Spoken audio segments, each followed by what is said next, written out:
புதுச்சேரி ஏம்பலம் அருகே ஓட்டுநருக்கு வலிப்பு நோய் ஏற்பட்டதால் கட்டுப்பாட்டை இழந்து ஓடிய அரசு பேருந்து விபத்துக்குள்ளாகி சாலையோரம் சாய்ந்தது. இதில் பயணிகள் 30க்கும் மேற்பட்டோர் காயமடைந்துள்ளனர். கூடுதல் தகவல்களை தருகிறார் செய்தியாளர் சண்முகசுந்தரம். சண்முகசுந்தரம், வணக்கம். நடந்தது என்ன? வணக்கம்.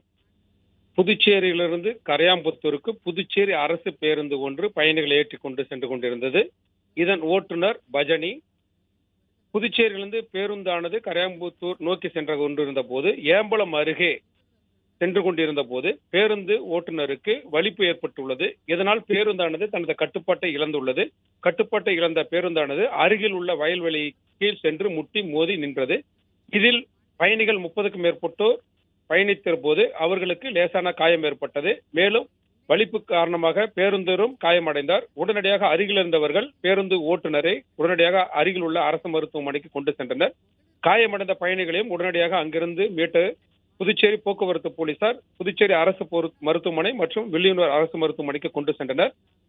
பேருந்து ஓட்டுநருக்கு வலிப்பு ஏற்பட்டதால் இந்த விபத்து ஏற்பட்டதாக கூறி புதுச்சேரி வடக்கு போக்குவரத்து போலீசார் தற்போது விசாரணை மேற்கொண்டு வருகின்றனர். திடீரென பேருந்து தனது கட்டுப்பாட்டை இழந்து வயல்வெளிக்குள் இறங்கியதால் இந்த காயம் ஏற்பட்டதாகவும் இந்த விபத்து ஏற்பட்டதாகவும் போக்குவரத்து போலீசார் தெரிவித்துள்ளனர்.